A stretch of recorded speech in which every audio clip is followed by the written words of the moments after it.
Disclaimer: the information and education material contained herein is meant to promote the general understanding and dialogue of GAN's processing. Such information is not meant or intended to serve as a substitute for a healthcare professional's clinical training, experience, or judgment. For patients and individuals, such information is not to be a substitute for professional medical, therapeutic, or healthcare advice or counseling. For medical issues or concerns, including decisions about medications and other treatments, readers, viewers, listeners should always consult their physician or, in serious cases, seek immediate assistance from emergency personnel. Prescription information, procedures, and use of medical devices information should be undertaken only by properly trained and certified medical personnel. We specifically disclaim any warranties, express or implied, including implied warranties of merchantability or fitness for a particular purpose. Such information is provided, as is, and is believed to be accurate at the time of its publishing, but it is the viewer's job to evaluate the accuracy of any information found in this presentation. Every case presented is of their own experience, applied by themselves for themselves, and it applies to their case only. Every person experiencing health problems should seek professional medical advice and consult their course of treatment with a doctor. The processes of plasma balancing described herein are a natural process which supports the body but does not replace medical advice or therapies one is already subject to.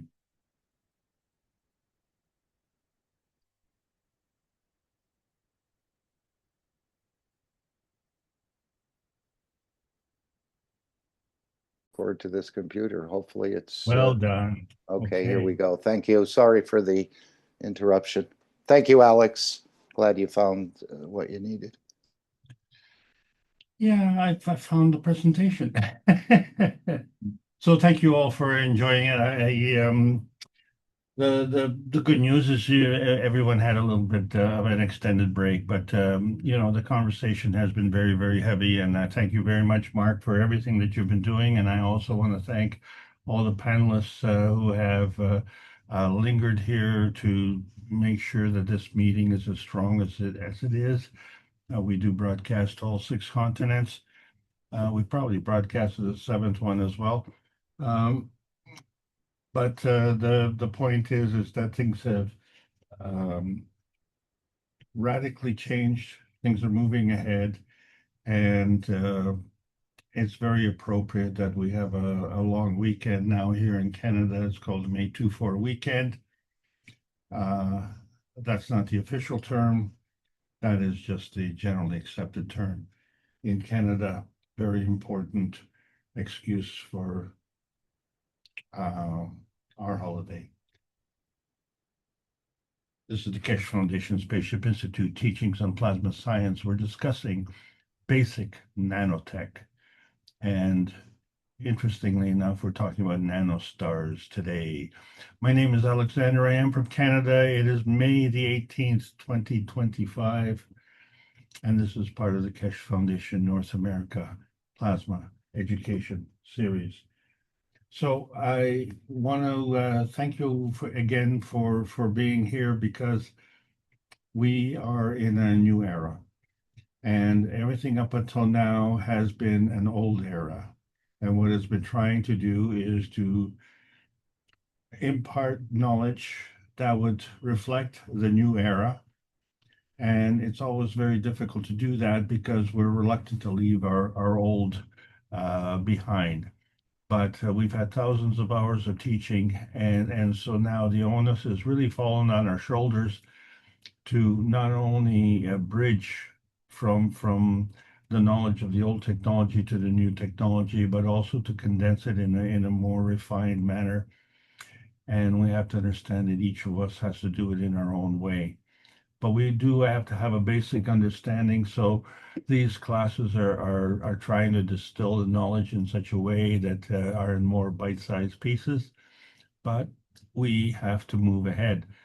And at the same time, we have to be putting out the welcome mat for all the new knowledge seekers who will be coming and who will be shocked by the revelations of this week, where we have put a new light on the way gold is being produced. So take from it what you will, but you have to take from it, because the other members of the human race are dependent on you. We have all been dependent on the books of Marantava Kolikesh, like in book number 1, The Universal Order of Creation of Matter. It was confounding for us to understand how that was book number 1, where you have these 3 fields coming together, the matter, the dark matter, and the antimatter, to create one field of the creation of matter. And of course, there's always a question as to where these fields came from. And because to us, the creation of matter was the origin. But the creation of matter is not the origin, it's the product. And so therefore, that energy came together to create this product, and hence we need the structure of light as outlined in book number 2. But this structure of light has to have a structure so that it can be able to move from one structure to another structure. And each of these structures happen to be a universal order of creation of matter. So there is a difference, although the matter itself is undifferentiated. And this is a comment that is going to come to the foreground more and more, because the question is, how do we differentiate? And so when we look at book number 3 and we look at the origin of the universe, there is something that is quite telling here, is where the one universe breaks up into 2 universes. And so we talk about this, the origin of the universe, and yet it's book number 3. And it's book number 3 because it continues from the basic knowledge that we have, which is actually in the matter state. And our point of view is... Sorry, that's my mistake. I was just trying to find that original video and put it in the chat. Sorry, Alex. Okay, just carry on. Yes, please. I'm just trying to copy the URL and put it into the chat. Thank you. Excellent. So the creation of the matter is coming together of these fields, and that's our point of view. But with the origin of the universe, that is not our point of view. That is the point of view that we should have, because it's from that point of view that you create the 2 fields, the man's universe and the sister universe. And, you know, we're talking about the grand scale of the universe. So the rules for creating the origin of the universe are the same regardless of point of view and regardless of scale. It's just that we have to understand that there are rules and that these rules don't change. So despite the fact that we are all different countrymen, we are all on one planet. And for 378 weeks in a row, the One Planet, One Nation, One Race for Justice and World Peace was brought to you by the members of the Universal Council and Rick Cremon. And this Universal Council had a strange name because it was beyond the Earth Council. So the immediate implication was that there is a beyond the Earth. And so we've been talking about that at great length, but we never have enough discussion on that because it's beyond our current point of view. So if we understand the basic rule, the basic plasma rule, we always have to go to the foundation to understand that the higher strength feeds the weaker strength. And so when we look at our societal construct and the society rules, we find that the higher strength eats the weaker strength. And that obviously is in direct opposition to the plasma rule. So the thing about the plasma rule is that it exposes the conflict point. But really, it refers to the binding zone. So in order to have this binding, you have to bring these 2 points together, and it's not a point of conflict, it's a point of identifying the inertia density manifestation. And this is what we've been discussing on these classes for the last several months, to understand the energy binding. So if we look at the energy binding as being a product of the energy that comes from the universe, then we can recognize that that is a self-serving binding, and as such, it becomes vital. But many of us are practicing the self-serving binding at the expense of others, which it's satisfying. Yes, it is self-serving. Okay, we agree with that. However, if we understand that the other that we're stealing from is depending on this energy for binding purposes that are self-serving, they become diminished in strength. And so this creates a problem. And that's where the conflict point comes in. And so in the process of maintaining this, it creates a spiral condition that is gravitating. And that gravitates into hardness such as stone, or hardness such as metals, such as gold, for instance. Now, it also creates physicality, maybe a little bit not so hard, like a carrot or like a human. But even humans contain a hardness, such as a bone structure. So the interesting thing, of course, that humans always forget to discuss is we have softness and we have hardness. So how is that possible? And do we really care? We just take it for granted that that's what happens. So there are things that affect this, and we know this from our science, our conventional science, and our chemistry. But there's another element that is affecting it, and that has to do with our attitude, because our attitude needs guidance. And so we've been given the 10 Commandments, and then we find that we've been shortchanged. And it's so appropriate on this May 2-4 weekend that we now see that we have 2-4 commandments. And number 11 is quite important, because thou shalt not lie. But you see, that's an unfinished sentence. You know, the police have this commandment put on the side of their cars to serve and protect. That's an unfinished sentence. So let's finish the sentence. And from our point of view, to serve and protect citizens of the, shall we say, the community. So if thou shalt not lie, and finish that sentence, thou shalt not lie to another human. So that's a good rule to follow.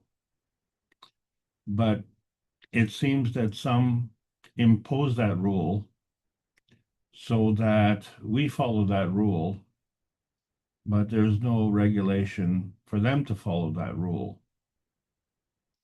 And so that becomes a form of deception.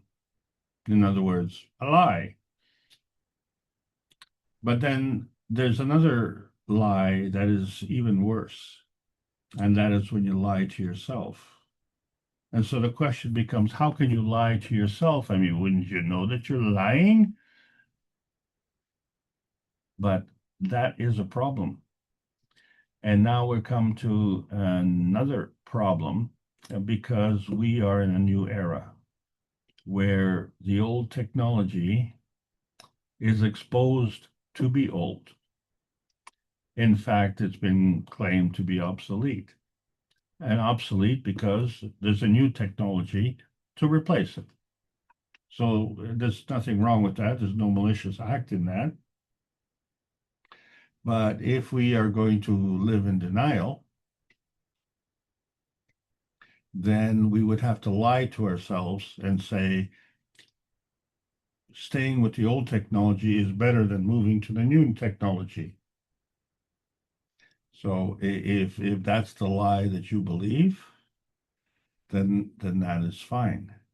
But that does not give you the right to impose that lie on others, because the limitation of that particular lie is manifest by you. And that is not the reality. So that fulfills your self-serving need. But for the average person, their self-serving need is to create an energy binding field. And once we find out that we can derive this energy binding from a higher field strength, then that would be a normal course of action and not contrived. And this is where we are.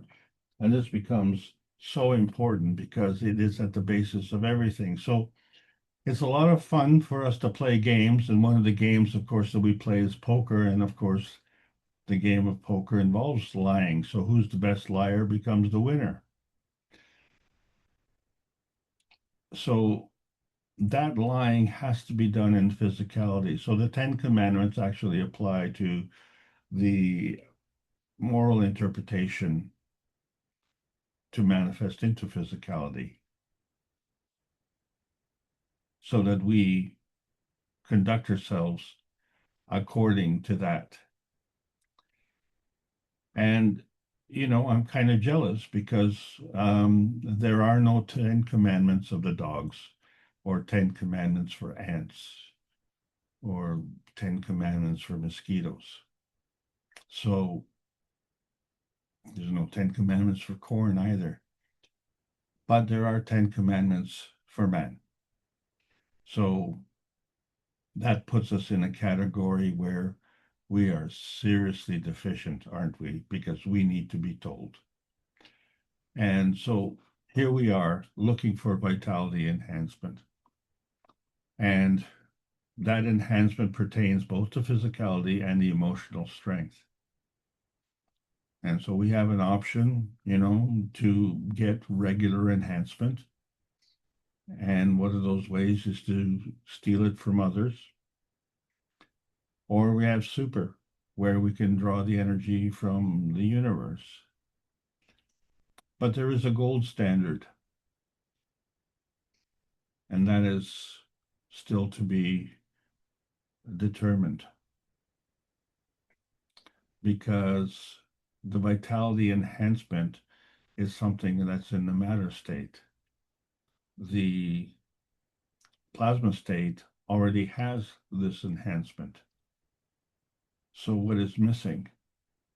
It's the part that's in between that's missing. So that part that's in between is between what we see as the transmutation highway, which is the highest energy state, and the transmission highway, which is the lowest energy state. And we call it the transmission highway because it has frequency.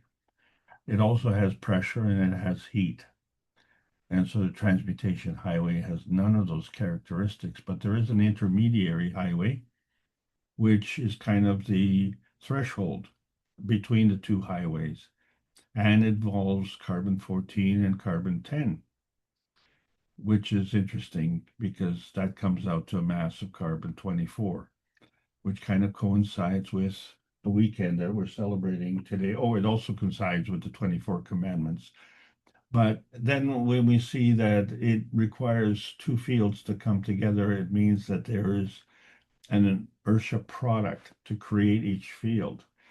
So therefore, there are carbon inertia highways. And this is only reasonable because I'm sure when you leave work and go home, you can go through many pathways. So there are different highways, and they all leave from your destination and arrive at your, leave from your departure point and arrive at your destination. So you can get there regardless of which highway you take, but there are differences. And so you make your decision based on those differences. So if that is the case in the inertia product highways, then we have to understand that those inertia highways also came from another field that is unseen. And so we say, well, let there be light. Why? Because we're living in the darkness. And so whatever we see is manifest out of the light. And so whatever we see is manifest out of that inertia field. And so the rest of the light is not visible. So there's a filtering that's going on. And we use this process to introduce the cups of life. And so that part of the teaching was necessitated because of the serious situation that we had with the lockdowns. But they weren't the cups of pandemic, they were the cups of life, because what they showed you is how we can, through the nanocoding process of the monatomic science, capture these fields where we have the emotional strength and the physical strength, and we can choose which is which based on certain conditions.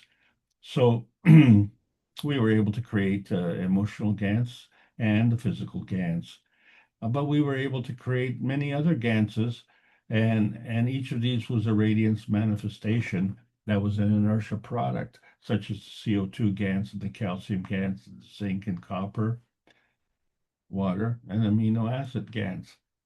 And the big news, of course, has been the gold GANs, and this is kind of upsetting to a lot of people because it's upsetting the value of gold. But the value of gold is intrinsic, as all the GANSs are have a value, because it's not measured by the monetary gain, but measured by the quality of life, and that includes the cup of the soul. So each of the individual cups, the cup of the soul, the cup of the emotion, the cup of physicality, have an emotional, magnetical, and gravitational field. And as such, each cup has a soul. But collectively, all three cups have a magnetical gravitational field and also manifest a soul. So it becomes a representation. And so this creates a uniqueness. So although it's a uniform system, it now accounts for why there are 8 billion people of us who are all each unique and all an independent variable. And of course, we also have the brain, which is reflecting the one-track cup of the universe, where we have a left hemisphere and a right hemisphere, which is mimicking the process of the interaction with the copper GANs, which is physical, and the zinc GANs, which is emotional, and the carbon GANs, which has to do with the atmosphere. And so when we bring each one together, 3 ones make 3, but there is still energy binding requirements, and there's still energy that comes from the universe. So it isn't 1 + 1 + 1 = 3. It constitutes more than 3 because the ones are all there and continue to come, and it's continually feeding. And so this creates a maintenance, a consistency, an ongoingness. And it basically offers us the capability of gravitational field strength. And that's our basic point of view in terms of matter state. But the Earth has its own gravitational point of view. And as such, it's created many Earth GANSs that you can see here in the Grand Central Earth of GANSs. And that all comes together the same way that we produce gold. So if we take the cups of life and impart a rotating motor to them, and change the components, we can impart a much stronger field, and we can create other things. And so we are in that era beyond Beijing, where we have demonstrated last week the production of gold.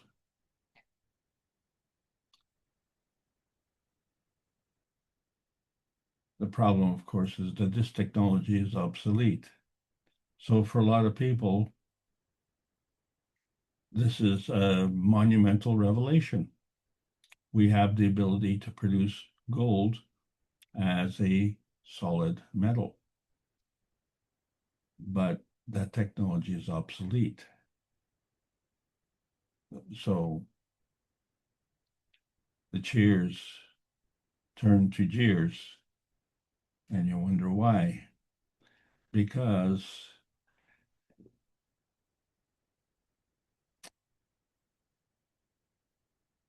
we're not Christopher Columbus.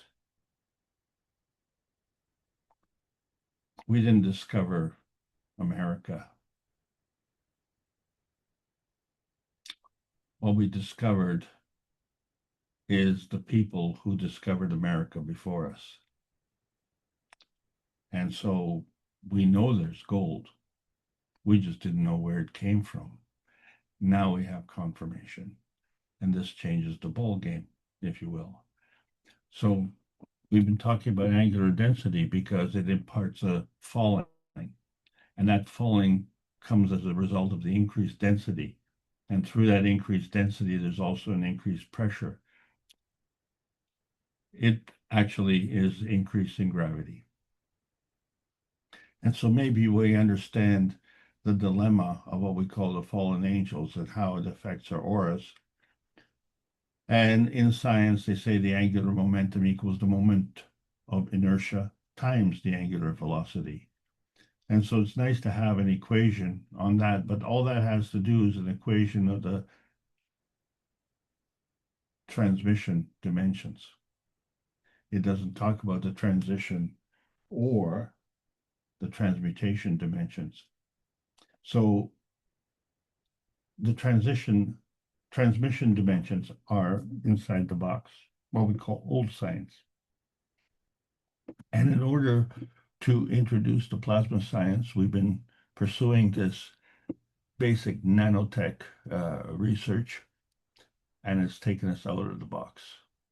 So we find in our computers, we don't talk megabytes anymore. We're into gigabytes and terabytes. Well, in the nano science, we're not talking about milli and micro either. We're talking about nano. And we will be talking about pico as well. This is all part of the plasma science. So it's nice to know about these things, but what are the practical applications of it? And that's our challenge. So we have to understand that our basic science has been discussing the atomic structure, but by discussing the nanotech, we've discussed the monatomic meaning, and that is the plasma matter, where it has a combination of magnetical gravitational forces coming together to create a field, which we call a maggrav. And so we understand how that comes together as a magnet, because we see circular magnets and we know that they have a field strength. And then when we bring other magnets together, that they interact, and we can create a balance between all those magnets. So like in this picture, we have three magnets coming together and they create a balanced position. So everything to maintain that balanced position is a balancing between the magnetic and gravitational field forces. But to understand the binding zone in the atomic structure, the atoms are chained through their density. But in the monatomic structure, they are not chained. And so in this case, this is the beginning of the unchaining of man. I wish I'd have known this when I was in high school. And maybe that's what our new wish should be, to make sure that all the new youth going through early stages of school understand that this exists, because it will definitely unchain them. There are a lot of things that we don't understand about nanotech, but we understand the nanotech is monatomic, but it can also be monomolecular. And so the past couple of weeks, we've talked about nanocapsules, and then we talked about nanotubes. So if we understand that the difference between a straight line and a bent line, it reflects a change in energy. Now the line is there, but what we don't see is how come it's there. So let's remember that there are binding energies that keep it there. So what we're looking at is a product of binding energies. So if these energies are coming and going, then we kind of have to know the direction to it. So based on surface to volume ratios, we find that the ends are negative and the center is positive. But if we create a bend in the road, then we've created another high surface to volume ratio, and that's another negative charge. So it's only negative relative to the neighbor. So between the two negatives, we actually create a positive. So by creating a bend, we've actually introduced another negative. So we've increased the amount of energy flowing into and out of this construct by 50%. And now we understand how we can amplify things. So in addition to that, it creates another direction, because if we have 3 negatives and 2 positives, then we're missing a positive. So now we find that we have a perpendicular force that's coming together. So, and this is how we have these 2 dimensions where we see the negative and the positive, and it's kind of the way hydrogen and oxygen has a relationship. So in that relationship, the hydrogen is negative, the oxygen is positive.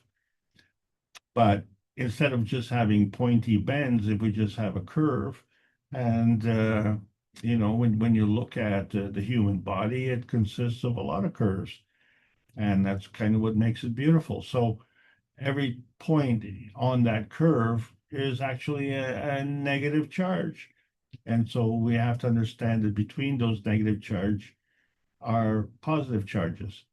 So how many negative charges are there? Well, I don't know. The question really becomes is how big is large? So it's kind of nebulous to answer that.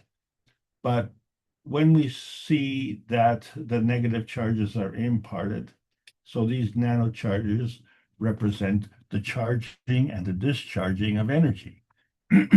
So energy has to come together. And we see that in terms of these nano layers, that they kind of converge together and create that hexagonal structure. And we wondered if they can be stacked and aligned as a nanotube, and that's what we talked about last week. But there's a problem with the nanotube, and that is that when we get this alignment, and when we get multiple layers, we no longer have a single layer, but we have a multiple layer. And as we found out, this nano coating forms a crystal, but this crystal is many layers. And when we say many, for instance, we're talking 30 to 40,000 layers. That's a lot of layers. And, if you had to make these nano layers, you would need a very sharp razor blade. And, if you're going to do 40,000 layers, that's going to be an awful lot of work, but I don't know how you're going to get them all together. And so we find, because of the charge, that we can get this monatomic alignment. But what happens in this alignment is that these crystals align and they sit interstitially. So they nest within each other. But as they nest together, they also create a rotating field around. And then by aligning themselves, they create a direction where the energy comes in, and the energy goes out.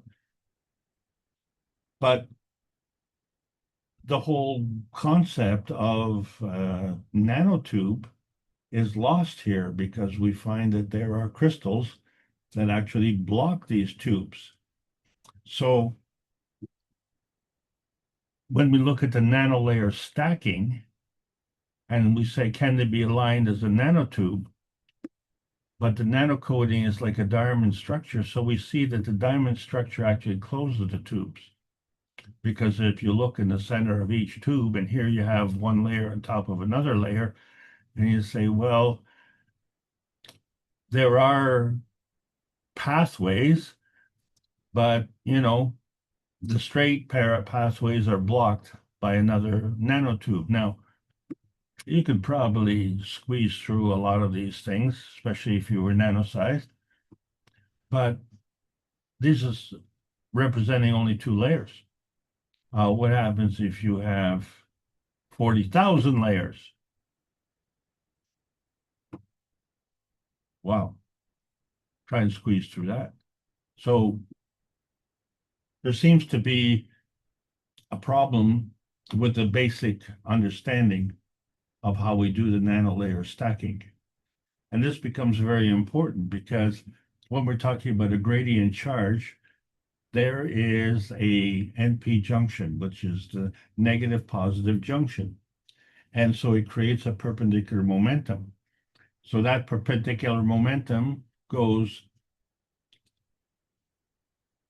against the surface to volume ratio of the mass. So it becomes mass in motion away from the basic mass. And then we find that that mass in motion can also be stacked. And this is facilitated by the rotating field. So we get this perpendicular momentum. And it creates like an emission tube. Well, there we go. And then creates a containment field that is a rotating field. So in order to maintain this tube, the intensity and outtensity containment has to remain. Because there is no structure. Which is to say, when we nanocoated our copper, the nanocoating was on the copper. But clearly we could see that in this emission tube, it's hollow. So when we look at these rotating fields, something interesting happens. When we put 6 of these fields together in a particular structure, we create this hexagonal formation. And so we see that it's in the center. But if we look carefully, we can find that there's another hexagonal format. It's larger. So there's a relationship between the smaller and the larger. And so when we look at the rotating field of Saturn, and it doesn't have a motor, but we have reactors that have motors and they turn and create a rotating field. And that field, of course, is circular, except that when we look at Saturn's North Pole, we find a large hexagonal pole. And not only that, but outside of that field, we find these rings. So the other difference between these rings is that there's more than one ring. And so each ring is different. And in order to be different, there has to be a gap between the rings. And so the ring starts and stops at a certain point, and then the next ring takes over and starts and stops, and so on, and it keeps going. And how far does it keep going? So when we get back to our diagram of the hexagonal poles, we find that there's overlapping fields and they create a different shape. And so there are 6 overlapping fields. And so what we've seen here is the basic construction. And if we combine these overlapping fields with the original field of the hexagon, and we say, how can this hexagonal field create these elliptical fields? And how do they all stay together? And how do they converge? And what does it represent? And then we find it's a daisy. So in order for this daisy to manifest, it has to manifest physically from an aura. And so the construct of that aura is what we just described, was the energy fields that came together, and we could see the hexagons in the center and the elliptical petals on the outside. So there is an explanation of how this was created. Excuse me, 1 second, please. Be right back.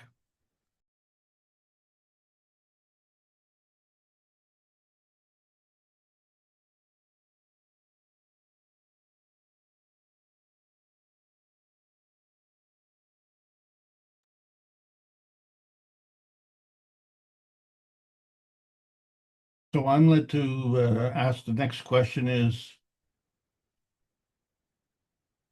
did the daisy maintain this construct through 24 daisy commandments? Isn't that a fair question? I mean, how does it know what it's doing? I think it's kind of amazing.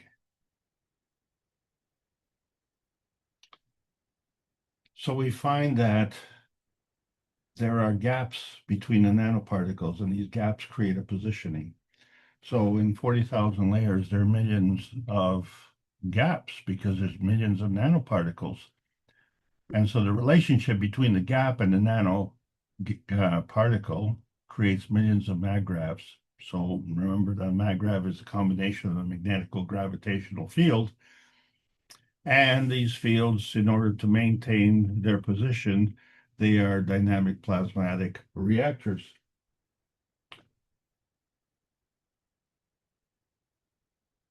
So when we talked about nanocapsules, that was a point. That was one basic dimension. But in order to build these dimensions, we add a second point, and then we connect one. So that connection would be a nanotube. So a nanotube would connect 2 points. And then to build this dimension, if we add a third and we connect 2, so now we have 3 points and 3 connectors. And if we add a fourth, we connect 3. So this is how we build this dimension. And so, yeah, we have a 3-dimensional diagram. And this is what happens with the nanostate. So when we talk about the monatomic particles on a copper substrate, each one is a point and each one is 1 dimension. But when we add layers to it, so we have a black layer and we have a blue layer, so one's on top of the other, we find that those holes in the middle of the triangles are blocked.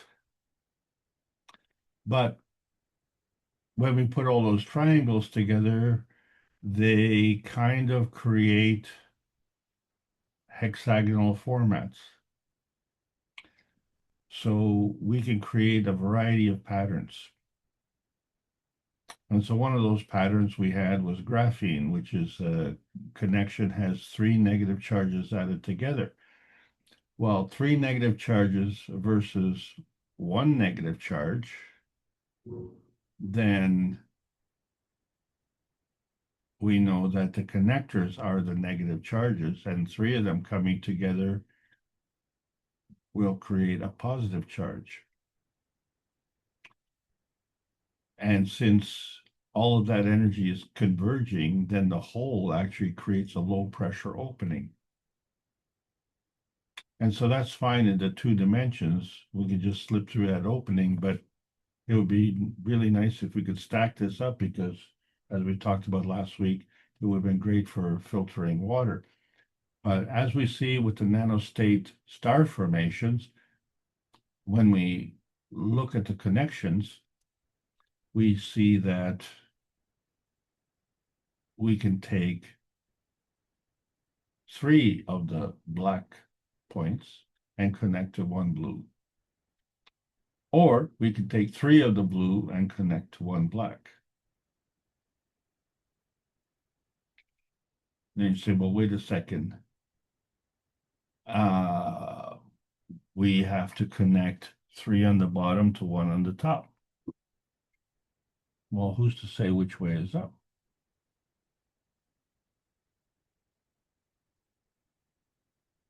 What is the reference point?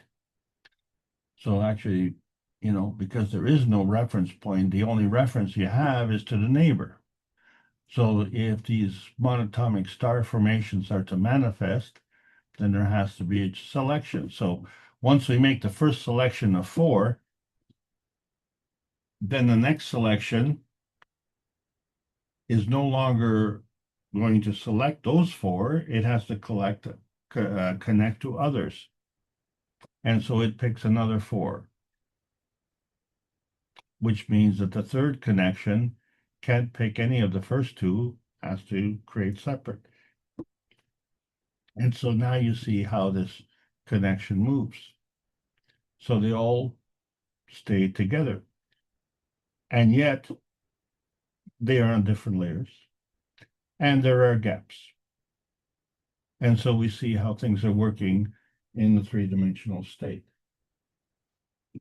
So looking at it from the side, we see the points are the nanocapsules and the connectors are the nanotubes. And yet we see that there's a synergy. So it isn't just connecting 1 plus 1 to make 2, but it's more than 2 because you still have the 2 1s. So when we look at the nuclear feeding, we find that when we're bringing together the various fields of the matter, dark matter, and antimatter, it's now 1 plus 1 plus 1 is more than 3. And so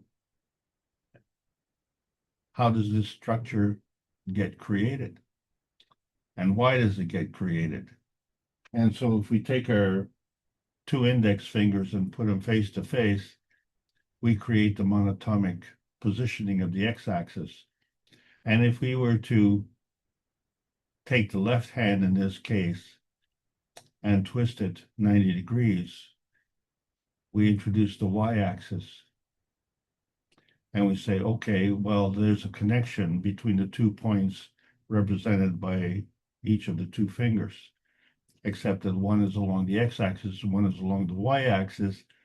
But the fact of the matter is now you've created a tetrahedron, which in fact is a star formation. And so the question then becomes is, how do you maintain this formation? So obviously, you're going to have to introduce a magnetical and a gravitational relationship. So if it's 2 against 2, then that is equal. And the moment it's equal, it really doesn't exist because there's no energy flowing. So does it mean that one has to be more equal than the other? Well, that doesn't work either because that defies the meaning of equality. Cannot be more equal. So there has to be more energy. And when we have this energy binding, it comes together, well, in the formation of the tetrahedron, which is representative of star formation, then we find that the combination of the 3 creates the gravitational field and the solo becomes the magnetical field. So there we have a direction. So we have 3 on the bottom and 1 on top. But wait a second, we've already chosen those. The next one has to choose a different set.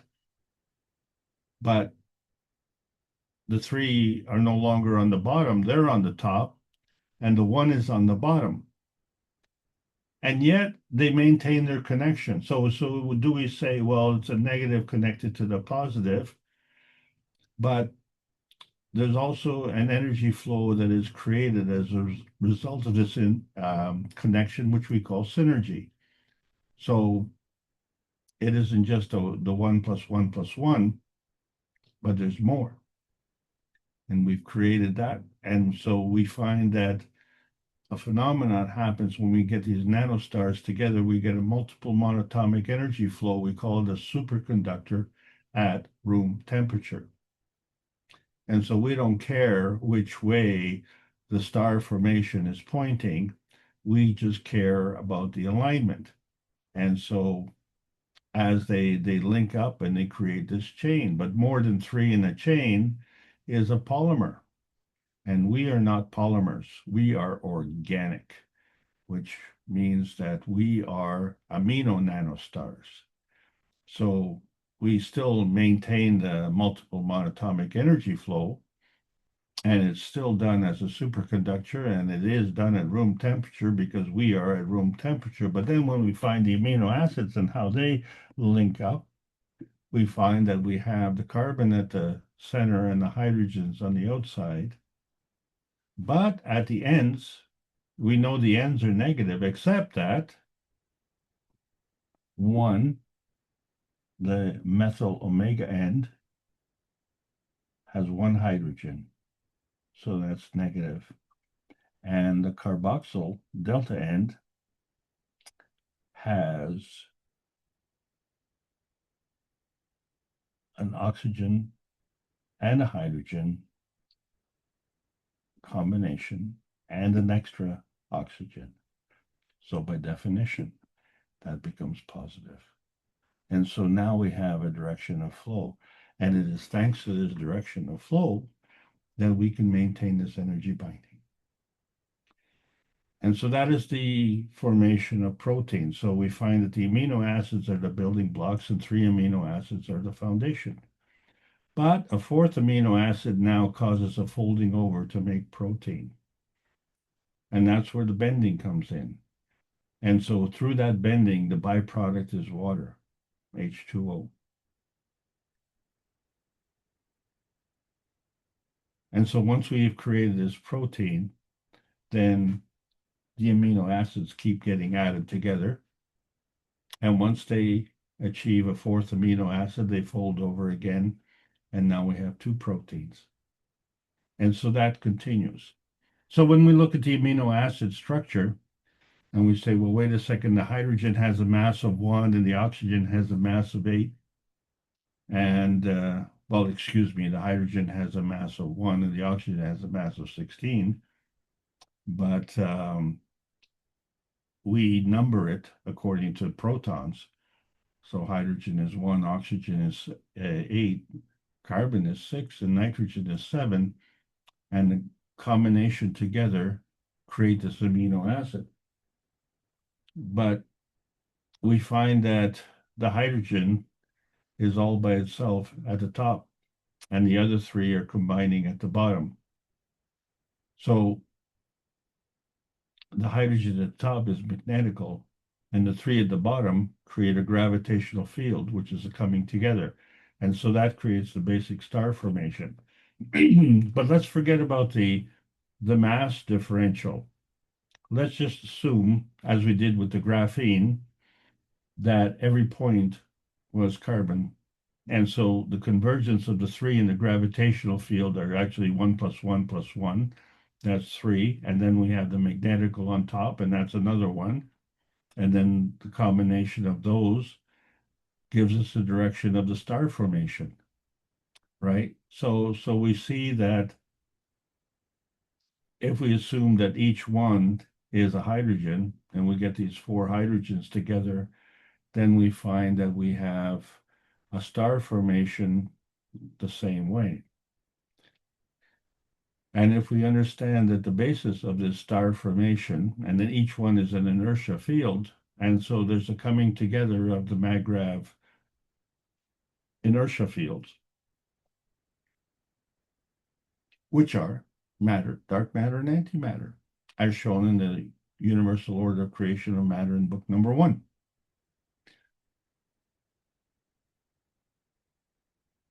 So book number 1 is the point of the creation of matter. But what we have is a star formation, which is more than that. So in between each point is a connection. And so when we bring 4 rotating balls together, the same thing happens. And so we find that the conversions of the 3 balls at the bottom are gravitational. So that creates the positive charge, and the rotating ball at the top is the negative charge.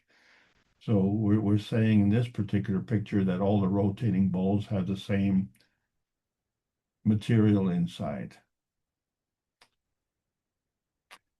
But as we've seen in China, that the material is not all the same, but we have rotating balls. And the thing about these rotating balls is they're in pairs. So whatever product is manifest between these pairs is an inertia product field. And whatever is in between the pairs of rotating pairs is also an inertia field.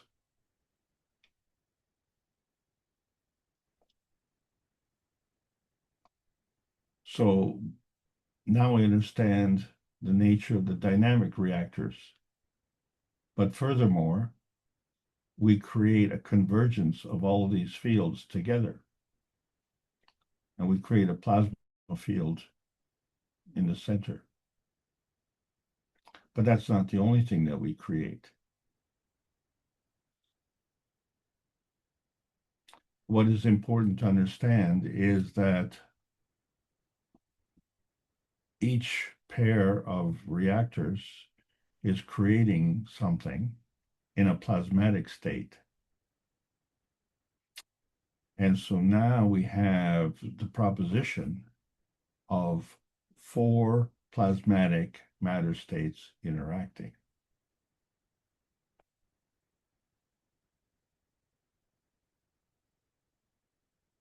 So the dynamic reactors have to have a mechanical rotating field. So how do the plasmatic reactors maintain their field strength? And so we find that it's a dynamic star reaction through the configuration that we give it. And although they're all at the same level in terms of tables, we know that the individual points on the star are all working in different formats. So if we were just to look at the perimeter, take the 3 stars on the outside, they converge together. That would be the gravitational field. And the one in the center would be the magnetical field.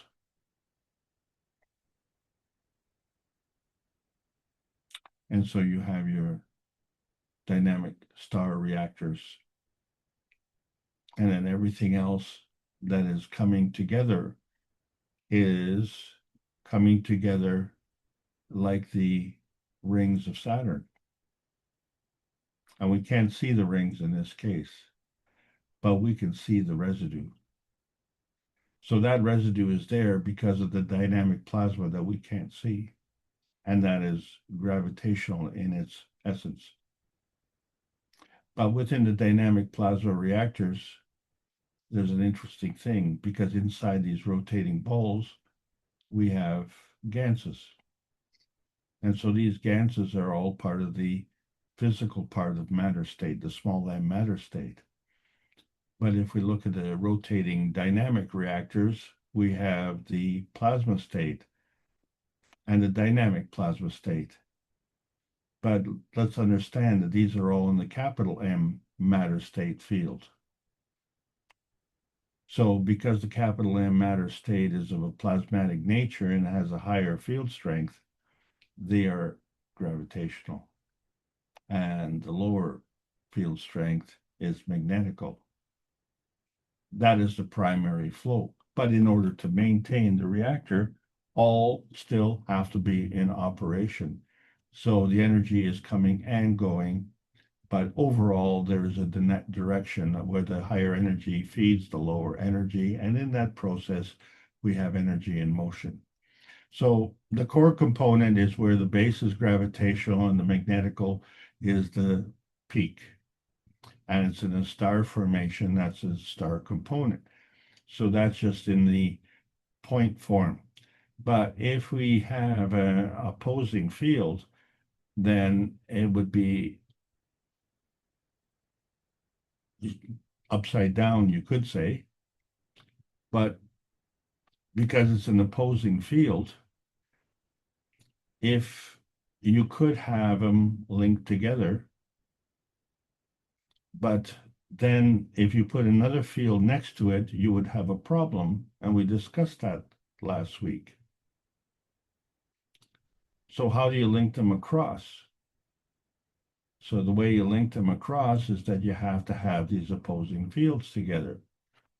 But if we have, say, starting on the left at the bottom, where the top is magnetical, and then you flip it over, and the bottom of the one at the top left is magnetical. Okay, well, they're opposing. And then if you have in the second position, the gravitational, the one at the bottom and the gravitational on the top, they're opposing.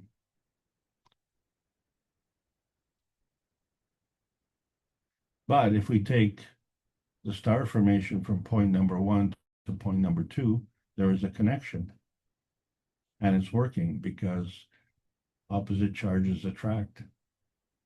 And if we continue that into number 3 and flip everything around, then that'll continue. And then number 4, that'll continue.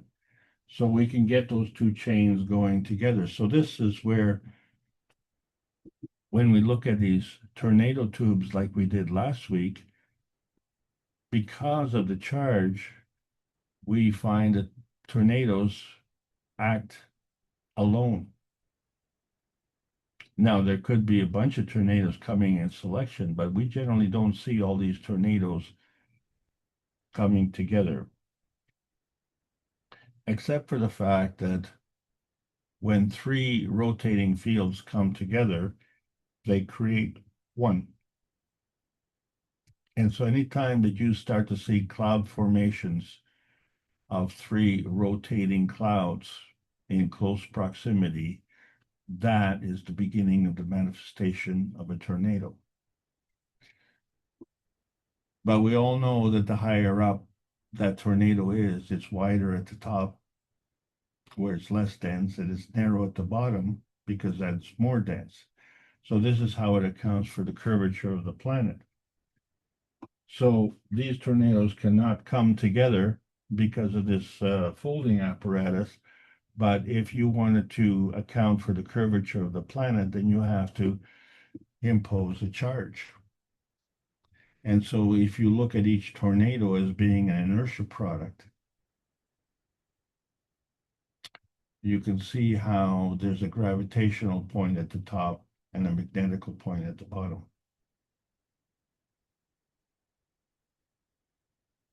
And now you can see between each tornado, in order to keep them together, there would have to be an opposite field upside down. This is just a hypothetical discussion because we had a problem with these rotating layers, because each layer is either magnetical or gravitational, and since they alternate, this is how these layers stay together. So that's okay going up and down, but you know, how do you get the magnetical gravitational on one to be attracted to the magnetical gravitational on the other?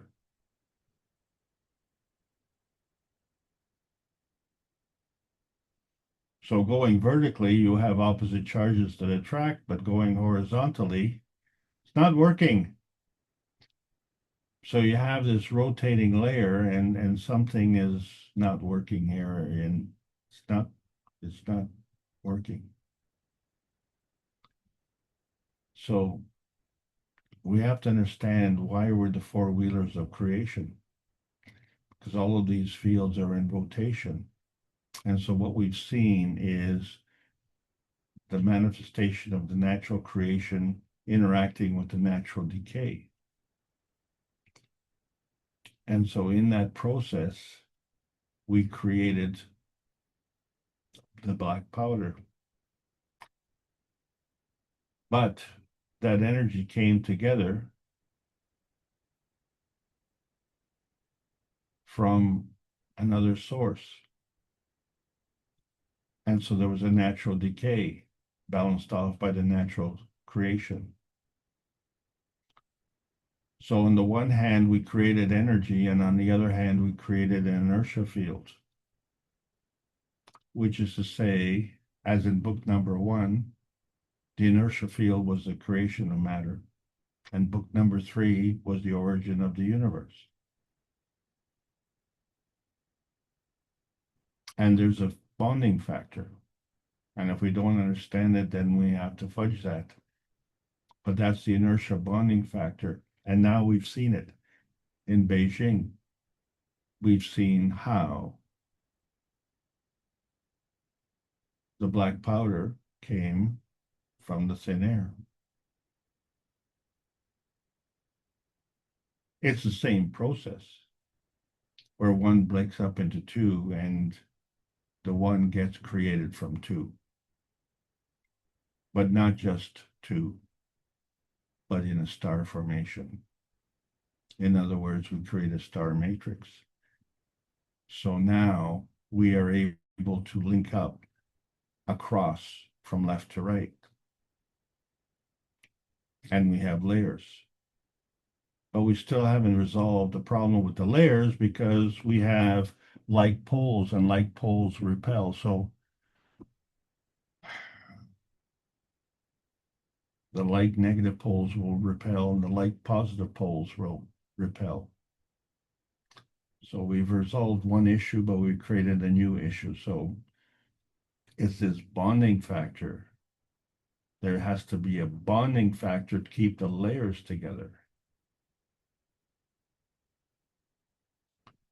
And those bonding factors have to be magnetical and gravitational field forces in a plasmatic condition. And they too have to be alternating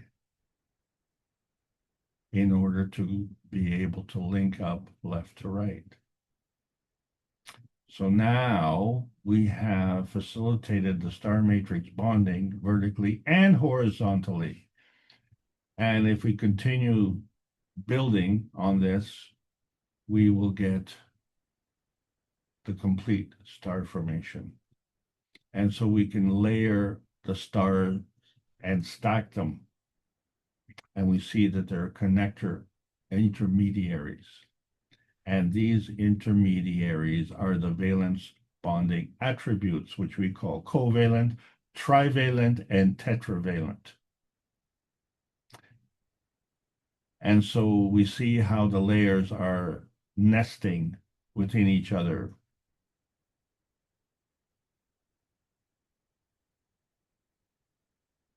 So now we understand this unique characteristic of hydrogen, where hydrogen is not just hydrogen.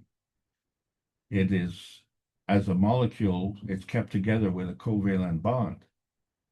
But that doesn't tell you whether it's orthohydrogen or parahydrogen. And the difference being that the poles are in the same direction, and so they're like and they repel, or the poles are in opposite direction, and so they attract.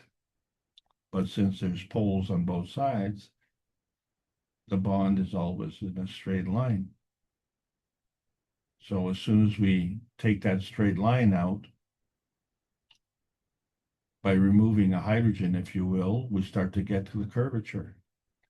And so that affects the NP junction. So each NP junction is a connection between a transition matter, one that is negative, and a transition matter, one that is positive. And it comes together, and that becomes part of the transfer state, which is representative of the inertia NP junction, the combination of the negative positive.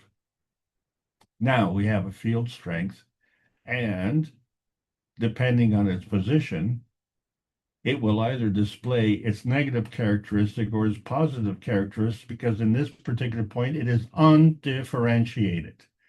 And this becomes a very important point in understanding this MAGRAV energy transfer state positioning. So we can say that there's a conservation of inertia where you have energy in one state and you have energy in another state. And so you can go along and change the energy binding within that state, or you can change from one state to another, but there will always be a conservation of inertia. So each side of the equation is a magnetical gravitational manifestation. Now, how do you balance that off? So you could take the one on the left on the GaN state and the one on the right in the atomic state. Yes, you could. And you could balance that off. So there has to be a convergence in the matter-gen state and a susceptibility, and that gives you the direction.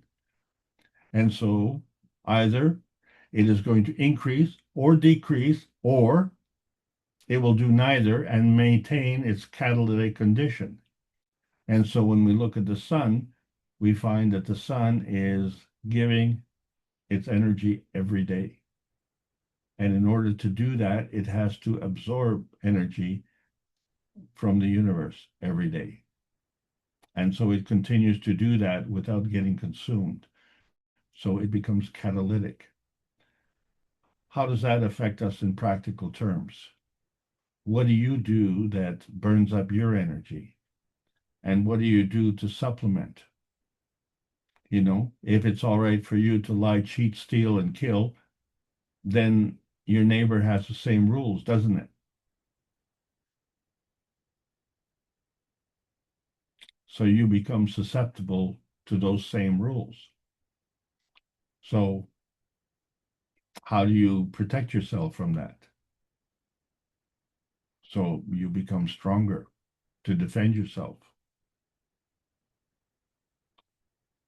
The other way is for them to become weaker. And for a lot of people, their strength is based on the weakness of others.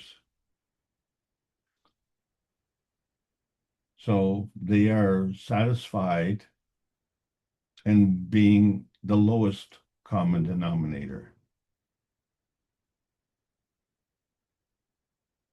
And that's what we've done with the periodic table of elements. We have gravitated to the lowest common denominator, what we call the atomic standard. But once we get into the nanostate, now we're into the monatomic, and yes, that is individualistic, but look, in the nanostate, because of its monatomic structure, it is able to increase its capacity through the bonding of the different nanocoatings. So those points add to points, add to dimensions, add to field strength, become superconductors, and in a plasmatic state. And now you become plasma scientists simply by altering your point of view. You're graduating from that of being nanocapsules to being nanostars. So you get to choose your pathways. So it all depends on the force fields of attraction, which are gravitational. So there's a lot of intensity. But once you've gotten all this energy now, that's the feedback. That just shows you how much intensity you have. But through the force fields of repulsion, you have the magnetical outtensity. And that's what is feeding. So both have to be in balance. So whether you're the electron or the neutron, you follow the same MAGRAV pathways. So now you can see the difference. So in the beginning, the neutron, it came before the atom. And it broke up into the electron-proton combination. But in addition to that, it had a PM tick. And so all of this energy came from the darkness because we said, let there be light. So that energy came from the principal matter, which we call PM6, and that's the magnetical energy that comes together through the force field dilution into antimatter, dark matter, and the matter gen. So it creates this convergence, and then it creates this conversion to plasmagen. So plasmagen is really just a MAGRAV inertia field of the energies coming together, but that's in the plasma state. If we take the inertia field of the Earth and interact with that, then we can have this physical inertia MAGRAV, which we call the physical matter state. So the plasmatic matter states have to come together, but they're not in the same size, not in the same field strength. One is gravitational, one is magnetical, but they're coming together, two fields coming together, they create the one field, the product field. So the inertia field of the plasma that manifests this Earth manifests into the physicality of the Earth. The Earth has to be here before we arrive here. And now that we are here, we have manifested in exactly the same way. So the field strength of our plasma, being the soul, being of a higher order, therefore is gravitational, feeds the magnetical, which is the soul of physicality. Now we created an inertia field. That inertia field has to interact with another field. That field has to be at a place we call an environment. We have chosen Earth. And we know that because we didn't choose Mars. And how do we know we chose it? Well, look at the possibilities. It could have been Saturn as well. So there are many possibilities, but you chose Earth. So was that an accident? Or was that the coming together of the plasma fields that are inherent in your magnetical and your gravitational force fields coming together? And that is just the way it is. When you have the rotating hemispheres coming together of the Earth, they join at the equator, and then they create one physical planet. Well, the left and right hemispheres of our brain come together, and they create the body. Same thing. So it all comes from the principal matter, which is an energy pack that is traveling through the cosmos, and it's packaged nicely in a parcel. And so that tensity remains until it comes into a point.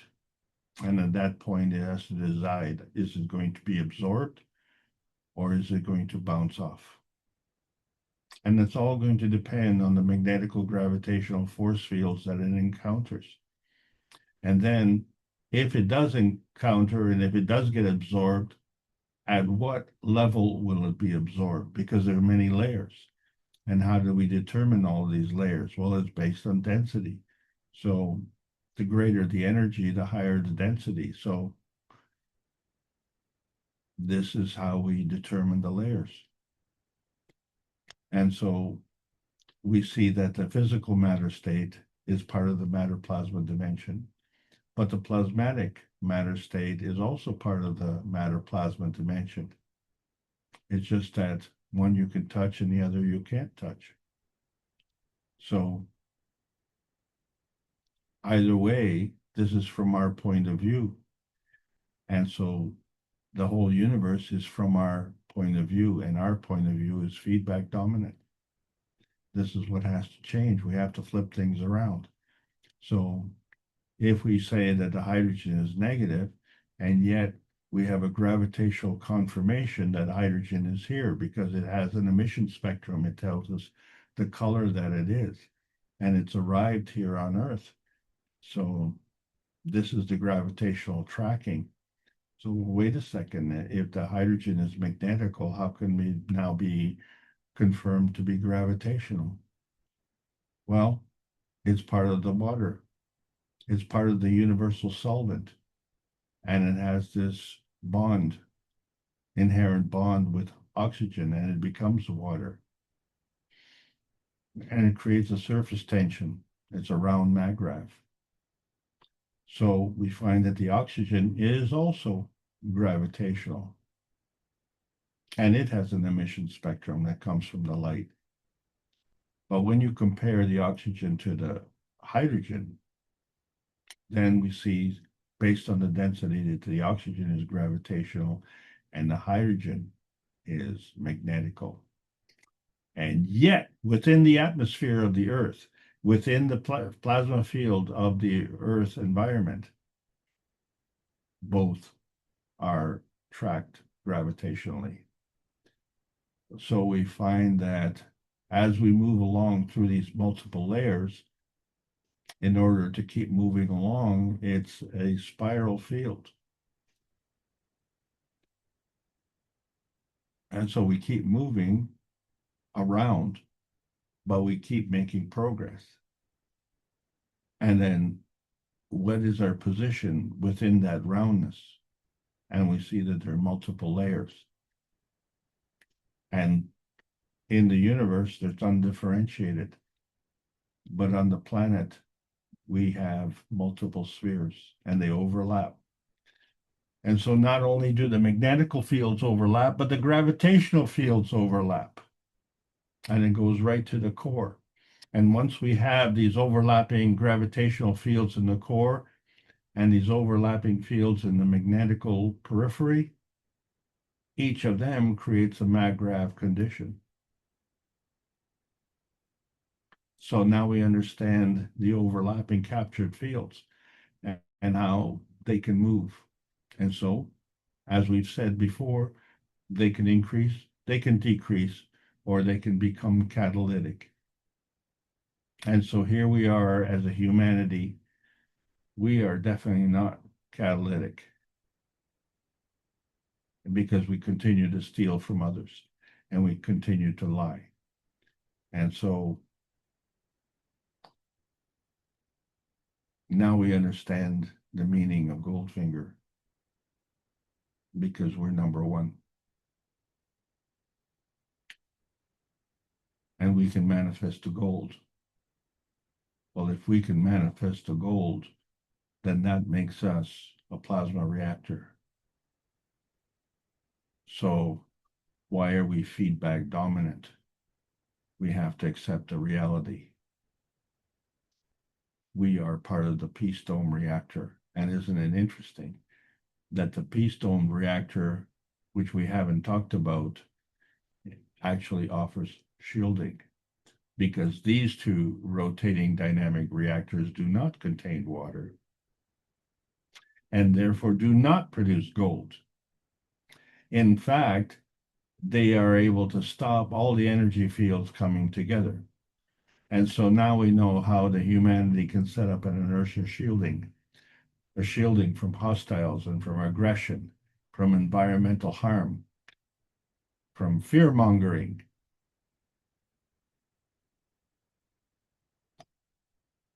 and allow the soul food to come in. We have to tune into that. Turn on to the energy of the universe and drop out of our resistance. We need to provide a pattern. And that pattern will allow us to draw energy from the universe. And that energy is whatever we want it to be. Everything from nutrition to gold. And so we are in the beyond the May the 10th of 2025 research. And so we're looking to put together the space plasma research teams to progress from here. Because we've only created one point, and we need to add more and build multiple dimensions, multiple capabilities, multiple field strengths, and fulfill our understanding of transmutation, which is the range transition that transcends the inertia field transmutation dimensions. So the laws of conservation govern the covalent, trivalent, and tetravalent bonding attributes that we've seen. So the containment of inertia is manifest through the contention of equality. It's the soul of the man that cannot be abandoned nor compromised. So the color of man is based on the integration with the soul of the man. And this is the integrity of man. You cannot lie to yourself. And if you don't believe that, then you're lying to yourself. There is an augmented reality where there's a flux and a flow that goes towards, to, into, within, through, out of, and from every charge, every form, all mass, matter, or substance. So we can intensify and extensify what we are. We are, and we need to be connected. That connection is what supports the flux of continuous change. And that connection is hooked on life. So for 590 weeks, we have been bringing the knowledge workshops, knowledge seekers workshops, bringing the greater oneness and teachings of plasma science. And so it may appear last weekend where we suddenly were transcending the limitations of nuclear science, but it's been a long time coming. So we're on the verge of many, many technology releases because it's hard to sleep when our beds are burning. Yeah, we need a scientific rescue. Yes, we need financial rescues.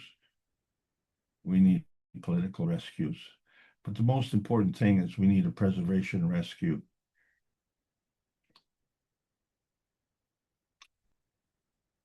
Not just of ourselves, but in behalf of humanity and the environment that we live in. So we need to learn how to fly with a captain. And for the next 3 months, starting in May, we will be doing our transmutation training.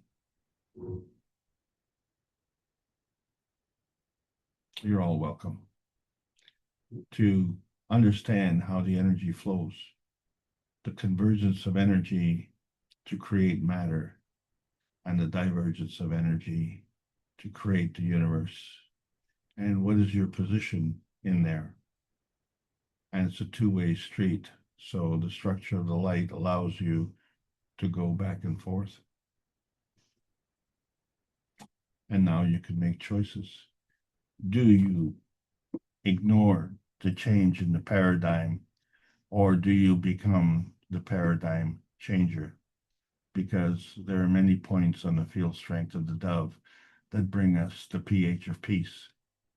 That's how it all works together. This is the Keshe Foundation Spaceship Institute teachings on plasma science. So we're welcoming all the beautiful knowledge seekers learning about the new selection process of the new plasma science. There is a World Peace Treaty. Choose it. Sign it. Sign it with your heart. Sign it with your soul. Sign it with a pen, and sign it with integrity. Because the true nanotech maintains integrity of a new dawn. Is the peace dome of outer space an umbrella or a fountain? Is the inertia of the present governed by dimensions of history? It is time to learn the encapsulation of self in a universal context. The inertia of self can migrate as a superconductor. So we have to reevaluate nanostars, diamonds, and gold in new physical transmission dimensions. Plasma science needs to continue to be delivered daily by the Peace Dome in a practical exchange for peace on Earth. So welcome to the new golden outer space age. I hope you will look forward to a most enjoyable trip, and thank you for joining us today.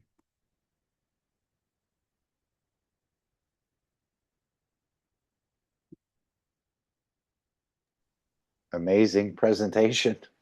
So many things to consider here. And again, thank you for helping us in a way to walk away from our matter state understanding and opening up this other dimension of energy, which even myself, I knew we had something special about us, but I was never able to put on it or figure it out in a way. But this is certainly settling us to understand a little bit more every time we share. So thank you, Alex.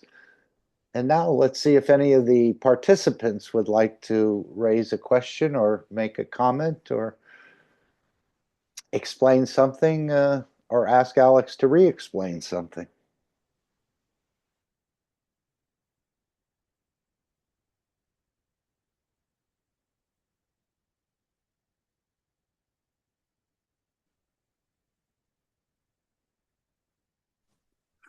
I have one question. I didn't understand most of what you said, but the one thing that I did understand was that the reactor in the middle of the display was creating a shield. So how does the shield? How does the gold stuff still come in when there's a shield in the middle?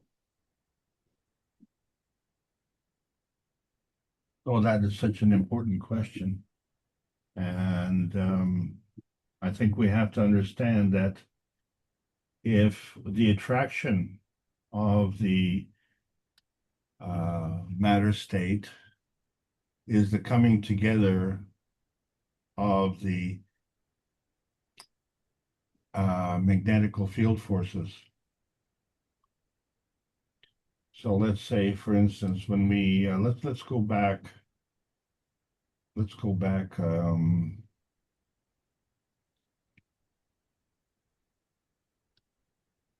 Yeah. So let's go back right here. So when we look at each blue point here, when we looked at a straight line, we said that the endpoints were negative. So the outside points are negative, and the inside point is now positive. How did it get to be positive when it was negative? Well, if we take all the connecting points and individually each terminating point is negative, then that means where three connectors come together, those connectors add up. And since they become more dense, then they become gravitational. So we create a linkage. So this is how we created the particles.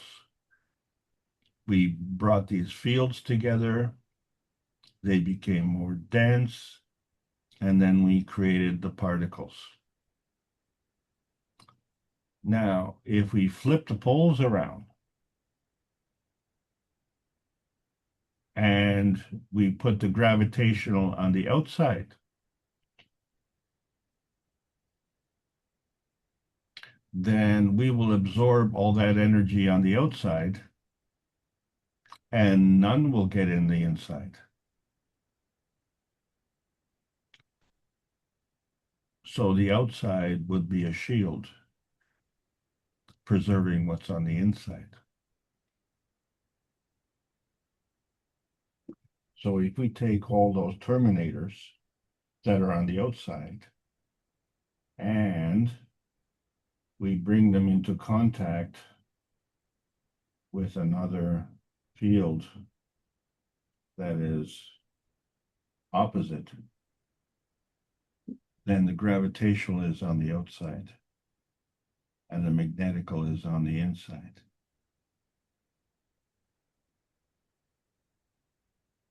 So anything that's coming in is going to be attracted to the gravitational. And as such, when we start to create a matrix, where we have them linked up. Instead of coming in, they go along. And how far along do they go? Well, they just keep on going. And so we see that we can create a motion that goes along each layer and preserves the energy that's within that layer. So in here, we've just put a diagram of the matrix bonding. But what we need to do is to expand this layer so that we have a gravitational in the core and a gravitational outside. Let's review. On the top layer, we have a positive, negative, and a positive. On the bottom layer, we have a positive, negative, and a positive. So we have two positives, one negative. That means it's a gravitational layer. The layers in the center, two negatives and one positive. It means it's magnetical.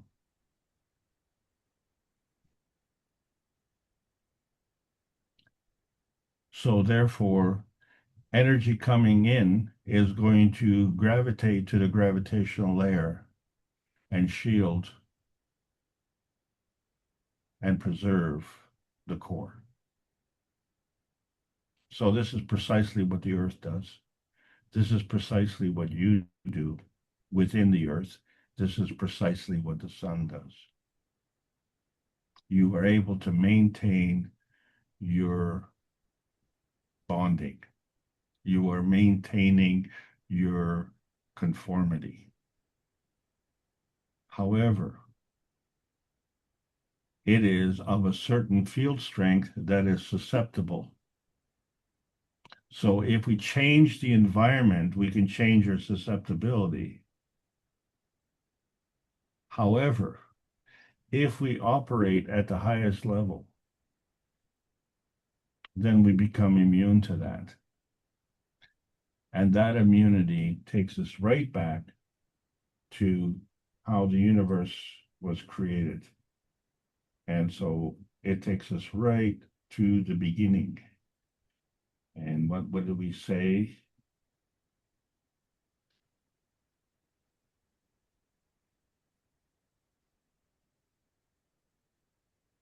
The transmutation highway, the combination of the carbon-16 and the carbon-8. It's still carbon-24, except it's of a higher field strength. And being of a higher field strength, it is well connected to the creator. When we get to the transition state, the carbon-14 and the carbon-10 is still carbon-24. But it is the connector which allows you to go either to remain connected to the creator and also to remain connected to the state of physicality, which is the transmission state, the lowest energy state. So we get to choose. So obviously, if we are not shielded, we will be highly susceptible to the influences of the transmission state. But if we are shielded, then we will be engaging the energy of the transmutation state. Within the protection and the shielding of the transmutation state, we can maintain our inherent characteristics. So that is to say, if we looked at genetically modified seeds, they have an inherent characteristic, but that characteristic was not shielded. And so they have been encapsulated with a modified characteristic. With the plasma science, by reversing this encapsulation, we can bring to the foreground the inherent characteristics. And those inherent characteristics are given by the Creator and are conveyed through our soul. And our soul is connected through the Creator, through the transition zone of the connection of the carbon-14 interacting with the carbon-10. And so that becomes an energy state that allows us to communicate both ways. That is to say, we can communicate gravitationally and we can communicate magnetically at the same time. And we can maintain our conformity. So this is what needs to be done, is to flip the poles in such a way that either we engage or we shield. And so we've always said, you know, that we can absorb plasma energy or we can repel plasma energy. It all depends on how we are oriented. Is that helpful, Irmgard? No, but I'll have to go back and I've had an infected tooth for the last 4 days, so my brain works less than normal.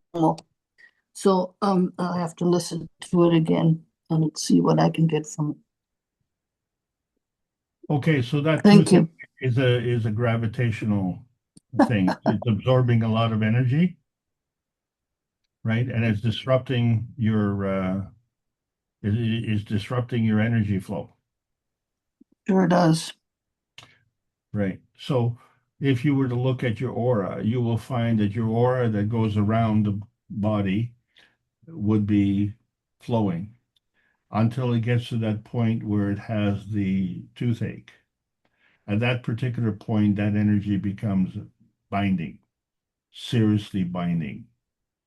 It seems because of the nearness and proximity of the teeth to the brain that it becomes a very, very strong binding zone. And as such, it becomes excruciatingly painful. So if it would be possible to massage out that binding energy, then the pain would leave. And so this is one of the things that the plasma pens do. It's also one of the things that the plasma water does. And, you know, the efficiency of many of these methods is determined by its field strength.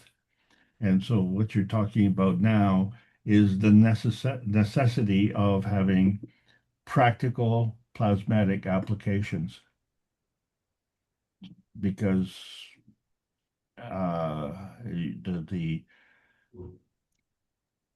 it's disruptive. That pain is disruptive. So if you can mitigate that pain, then you would eliminate that disruption. So what is the cause of that pain? That becomes also a question. The thing is that the damage that pain has inflicted has already caused an inflammation, and so that inflammation now becomes a containment site, and so the binding has actually gotten stronger.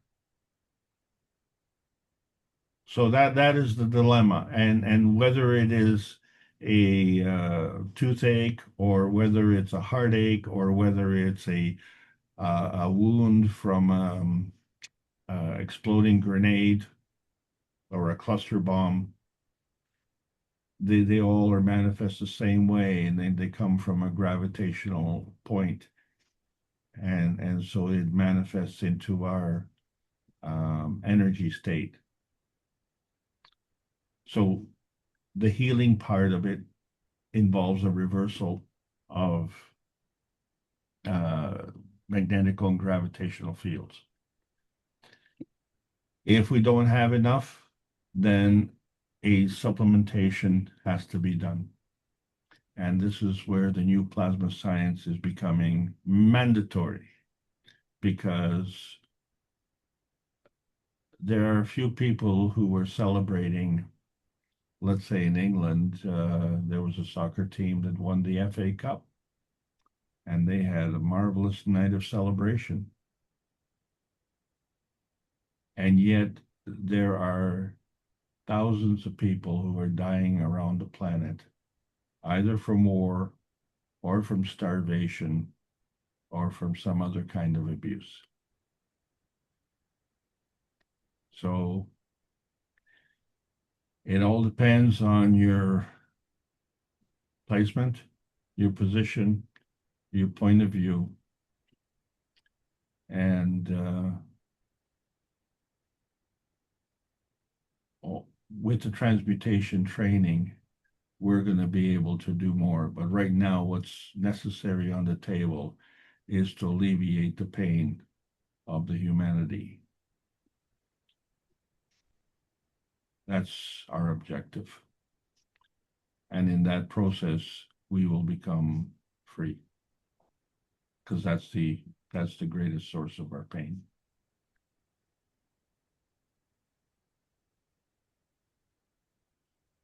So all I've done, Erm, is explain to you the pain, and I haven't relieved the pain. I'm so sorry. I wish I could do more.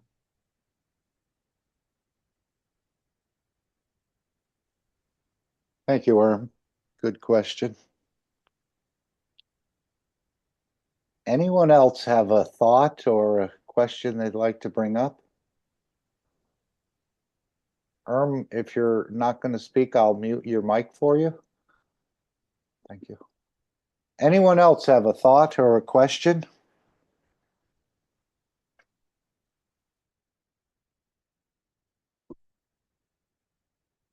Can we go back to these nanotubes for a moment, Alex?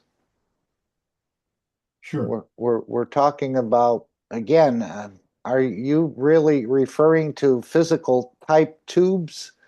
I know when we open up the atomic structure, I guess it's like popcorn. It's still connected to the matter state, but it's also connected, the layers or the individual atoms are connected to one another, but not by a tube. I thought the fields flow between the atom structure or between these star formations that they're forming in these various layers, and then convert into a GAN's material. What are you referring to tubes? Yes.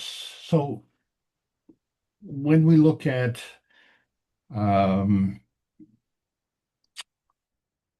Yeah, I'm just thinking this hard structure right here, it's not connected that way with a pipe or a tube. Isn't it magnetically, gravitationally connected? so when we look at a daisy, the flower itself is sitting on the end of a stem. That stem is a tube. It goes from the ground to the base of the flower, and it's rigid. It has some flexibility, so each plant has its, a different kind of flexibility, Sure, they move in the but wind and so on. it functions as a tube. So you have the energy that is flowing up through the tube, and then you have the manifestation going along the outside, creating the gravitational structure of the tube. So every time when you're looking at a plant stem, you know it's hollow, or you're looking at a bamboo, you know it's hollow in the center, or whether you're looking at a concrete pole, it's hollow in the center. But when you're looking at the hydration of the concrete, you find that it is growing as a tube. And so it is growing from that surface. But the problem is that it's diverging, right? So it's diverging the same way that these petals are diverging from the center. So if you look at the gap along the circumference, the distance from the point of each petal is great. When you get to the core, the distance from each point of the petal is narrow. And so this is the same way that tornadoes are structured. And so the tornadoes themselves create a tube, don't they? Because they're hollow in the center. So you have all of this energy that is whipping around, and yet it's hollow in the center. Hurricanes are made the same way, only they're much bigger in diameter. So this is the fundamental structure of the tubes. But if you're trying to create a nanotube that way, that has parallel lines, which they were saying for water filtration, then what we're trying to do is to create a nanostructure that can, by exclusion, filter water.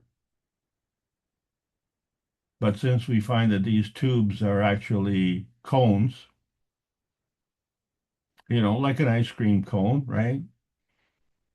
Actually, that's a very good example because the ice cream scoop is always on top of the cone, isn't it? So it's on the biggest end. You wouldn't take the pointy end of the cone and stick it in the center of the scoop. Well, I guess you could do that if you were a comedian. But, the scoop would fall off the pointy tip of the cone, wouldn't it? Because it would melt. So at least with the ice cream scoop being put on the big part of the cone, when it melts, it gets captured within the cone. And so what would be ideal is like a straw, isn't it? If you could make a nanotube like a straw. So the question is, well, can you do that? I just don't have a small enough razor to do that. I imagine we could do that, but we haven't done that, as far as I know. But so what? We know we can filter water. Isn't that the whole objective? That was the whole fascination and the whole discussion of the nanotechnology, 15 years ago. But today we're looking at the nanotechnology in a different way. If we take out what is pollution and leave behind what is the true essence, then we can not only purify the water, but we can purify the seeds, because the seeds have been modified. But the core, the truthfulness of the seed, can never be modified, because the modification comes from the physical matter, whereas the generation of the seed comes from the plasmatic energy from the creator. And that doesn't get dissolved. That's the difference. Am I answering your question? Okay, no. Again, I'm probably confused because I was thinking of the nanomaterial as a different dimension out of the matter state, no tubes, just magnetical gravitational connections to them. But I see a bit of your point about the tubes and the flower and the stem and filtering water as well. But I know in the nano, we're creating a different dimension outside of matter state. So I don't see where the tubes would come in. But again, we're all understanding it and growing into it at different speeds and strengths. But thank you. Appreciate your answer. Well, maybe if I could add something else. Sure. What is the difference between a straw and a tube, or a hose? A hose is a tube and a straw is a tube. But we think of a straw as something that is straight. And we think of a hose as something that can go around corners, and in fact, it can get kinked. But the point being is that the hose is flexible, so it's not always straight. And yet, if we put the water through the hose, as long as there aren't any kinks in the hose, regardless of the shape of the hose, the water will flow all the way through it. So we don't have that flexibility with a straw.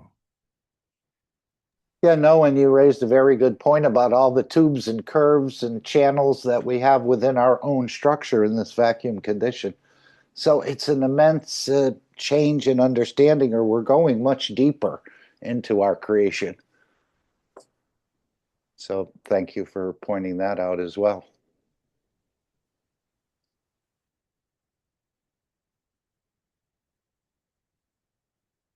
Anyone else would like to join the discussion?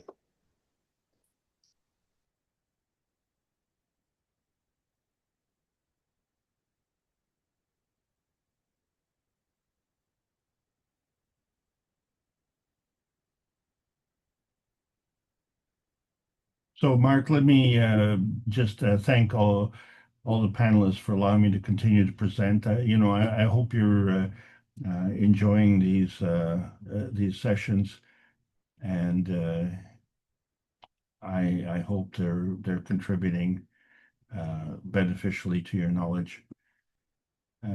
It's I was hoping to try and keep up with Mr. Kesh, but I'm going step by step, and he's going in leaps and bounds, and he's really gone so far fast ahead.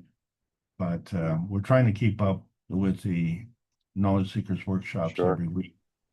So remember your foundation in terms of the knowledge. Remember the giving and taking of the energy, and understand that we are a plasmatic reactor.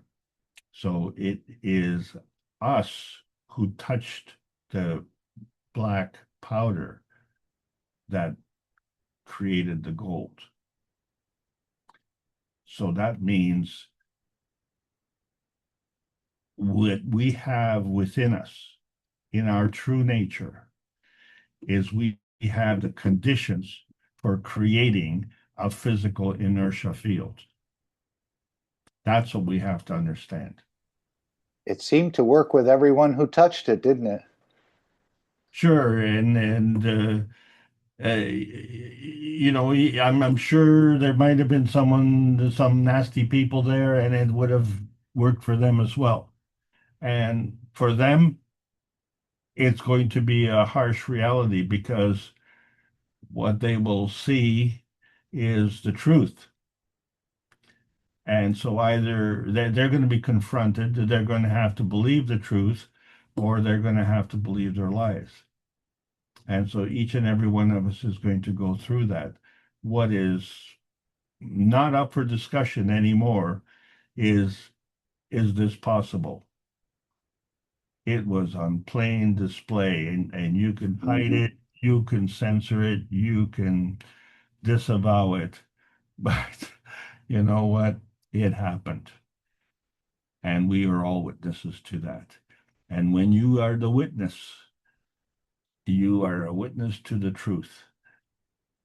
And then if you don't want to recognize the truth, then that becomes your gravitational burden.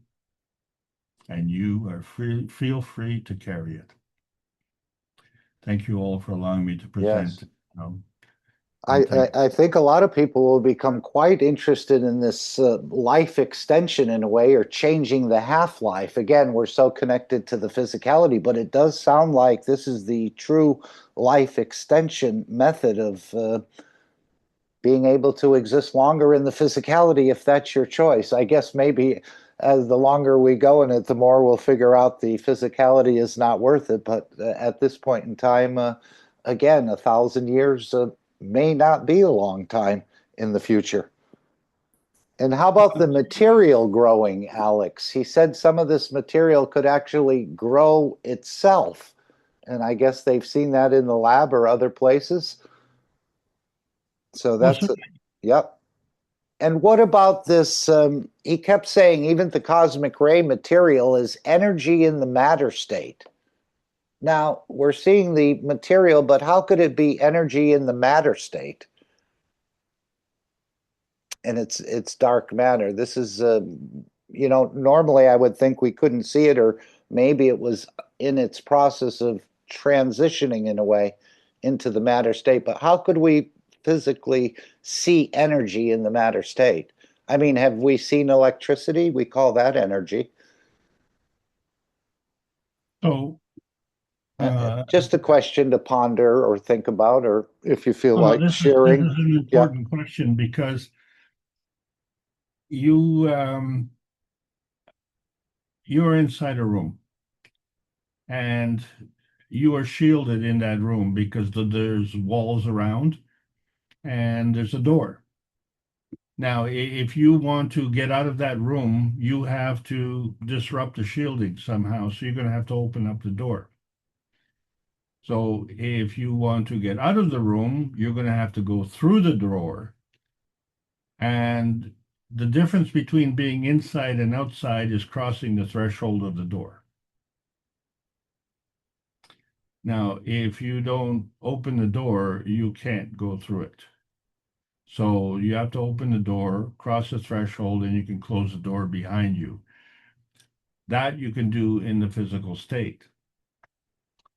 But in the physical state is one energy state, and you are already a hybrid energy state. So can you drop the one state, the physical state, and pass through on the other side? And so the answer is yes, you can. And how do you know that is true? Well, I know that if I have a glass bottle, I can pour water into it. But the water is of a larger porosity than the pores in the glass. So there are molecules and atoms that can pass through the glass, despite the fact that the glass can hold the water. So by changing the energy state and by changing the size and the mass, everything changes. So this is the variability. Just because we don't understand it or we accept it in the most simple terms, then you know, it doesn't justify the answer. The answer is that there are different energy states, there are different porosities, and things work differently based on the exchange of energy. So we are capable of doing this. And we know this is true because when we go to sleep at night, we actually literally drop the physicality and we dream. And so that dream is a field state, is an existence, and it is minus the physicality. It's working in a higher energy state. So through that higher energy state, yeah, we can go right through that wall. But the point is that you have to cross that threshold to delineate between the inside and the outside. And that threshold is actually razor thin. So this energy that you're referring to being in the matter state is the nearest energy state to our physical dimensions. And so therefore, that is the containment of our physicality. So in that sense, it becomes part of our matter state. Go right ahead, if you have your hand raised, unless you Yeah. need it. Yeah, Yep, I I'll have lower it. another question. Okay. Mr. Kesh said that these devices created less under the local circumstances, and part of it had to do with all the people, but he also said it had to do with the steel structure of the building and the lead in the glass. And I thought these fields would not be impeded by that. The fields are affected by gravitational force fields. And the lead has one of the highest gravitational force fields. I thought that only applied to the matter state. That's what we were doing. We were demonstrating the manifestation of gold in the matter state. Okay. Yes, it is deep. I know he said that even people looking through the window, that the glass would not impede the materialization of material on their clothing. I don't know if we saw any of that or that happened there, but he said the glass would be no barrier, that the fields cannot be held in by the glass. And of course, there is lead in the glass, as he said, and this made some reduce the metals and the lead in the glass and everything, reduce the amount of material. Plus, as you said, the people were absorbing some of the energy that would have been converted into. So it's just a deep. I'm thinking with this contract that was signed for the licensing, and he said it will all go into research and development. I'm thinking perhaps some of these research centers with prominent scientists or knowledge seekers, depending on who they choose, would be given a grant in a way to start the research into other areas, maybe simpler areas like cosmetics or other sorts of things that people would like. The soaps, we know the soaps, but there may be more to it. As he said, they're going to develop an entire line of these soaps for many different types of reasons. So I'm hoping that this research grant, he said it's not for profit, it's for research.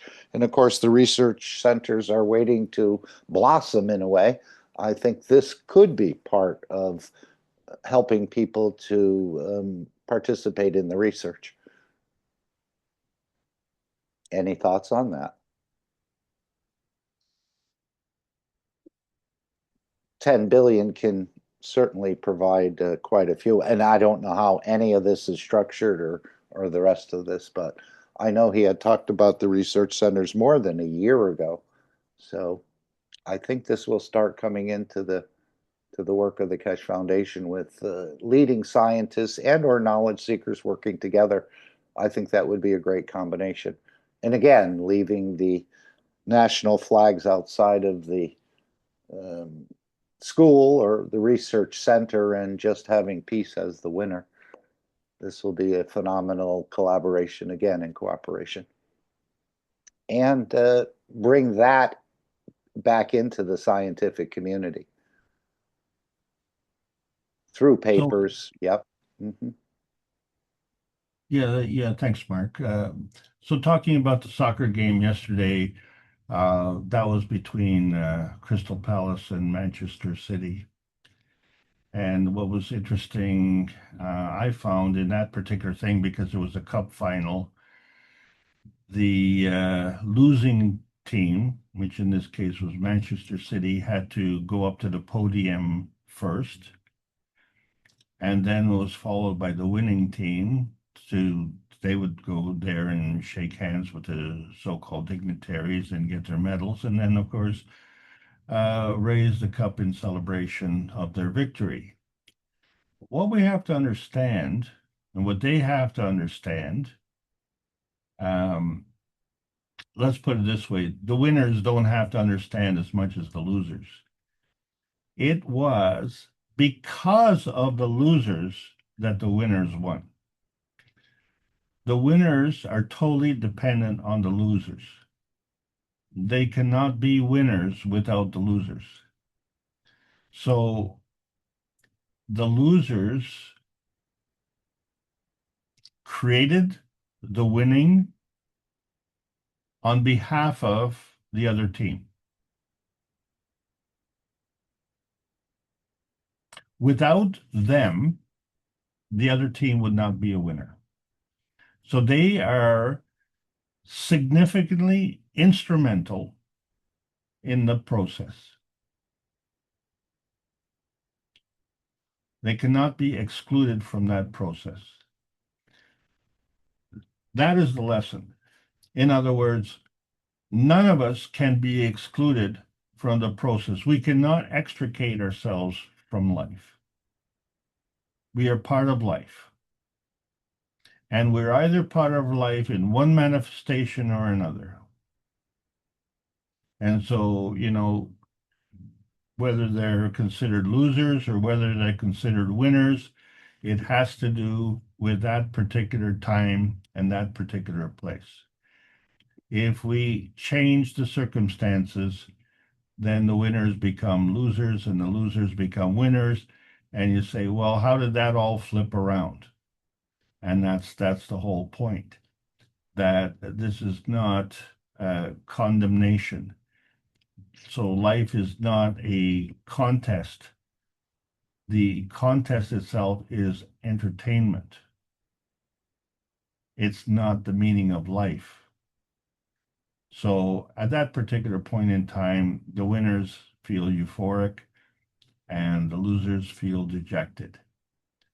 But what they have to understand is that that feeling of dejection is energy draining. It is leaking and it is unjustified because they are a part of the creation of the champions as the champions are. So there's no such thing in life as a loser per se. It's just our understanding and our interpretation. So this is one of the problems that we have in Canada, for instance. I keep talking about the May 2-4 weekend, and this is it. This is the big weekend. And, I was brought up with the importance of beer, especially in high school, because this is the weekend when high schools get let out. And so there is a, drinking age, and many of the high school students are on the border of that drinking age. So there's a threshold, you might be below the drinking age, so you can't drink, but you're close, and yet your friends are partying. So, you just kind of disobey the rules and you start drinking, and it becomes a very important ritual. And normally this weekend would be bright and sunny, and people would be looking forward to being able to go outdoors. This is what's important in Canada, to go outdoors. But it's been raining today. So they can't go outdoors, or they don't want to go outdoors. So they have to sit around, and what do? They drink beer. Well, when it was hot, a nice cold beer goes really good. But that was the excuse for drinking beer when it was hot. Now that it's raining, they're depressed. That's an excuse for drinking beer. What Americans generally don't understand is the alcohol content in Canadian beer is twice what it is on the American beer. So 2 cases of American beer is equal to 1 case of Canadian beer. So that's the only thing that we have that is much better in Canada. But if we hearken back to the first depression, the 1929, what they in that area when they had prohibition. What made Canadians so rich was bootlegging alcohol. And so Canadian alcohol became desired. And of course, to increase the profit, they had to increase the potency, and because they couldn't bring as much alcohol in because they had to bring it in to smuggle it. But the point I'm trying to make is that nothing much has changed in the last 100 years. Back then, it was alcohol. The way they were working it for profit. Today, we have drug cartels. So the addiction is different, but the modus operandi is exactly the same. So what we have is the promotion of either beer or the consumption of drugs, and it's to help us live with our misery, help us forget. And my question is, life is hard.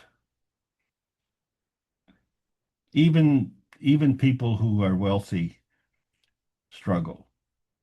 But generally speaking, people who are poor, the system is set up for them to struggle. And life is hard. Life is competitive in so many ways, whether it be athletics or in business or in relationships, in family, within the family, pecking order, siblings. How does it help for you to debilitate yourself by drinking or by taking drugs? How does that help the situation?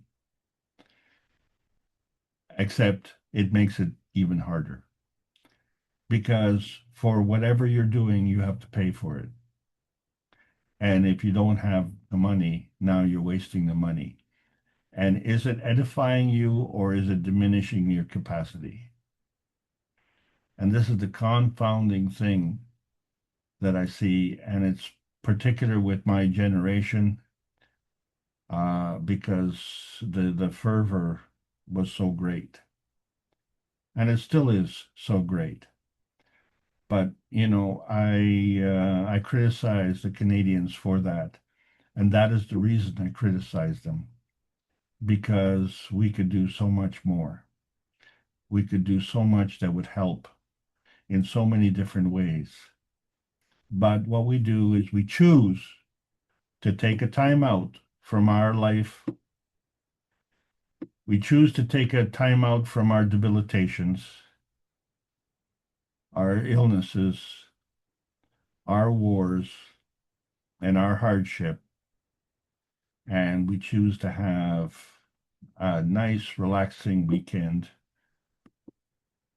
sipping beer, and sitting around and talking about what life could be like. I would hope, and I guess Mr. Kesh has talked about the maturation of humanity.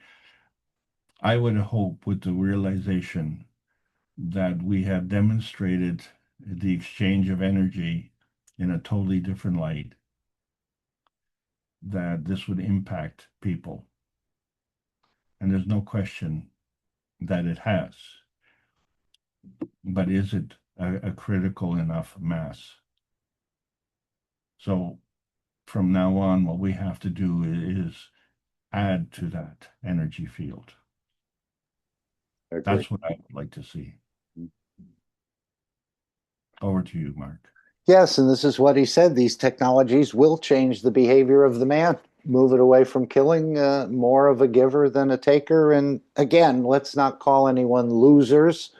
They're just in a different position in a way. And hopefully the sporting events will become a win-win competition where we just observe the beauty of the game rather than people labeled as losers or losing in the last 2 seconds of the match and people feel dejected. And that goes all the way down through the universities and through the high schools and the rest of this, that certain ones, as you say, the losers create that position for the winners. But let's call everyone a winner, as this is what Mr. Kesh said he liked about the one belt, one road. It's a win-win situation for the most part.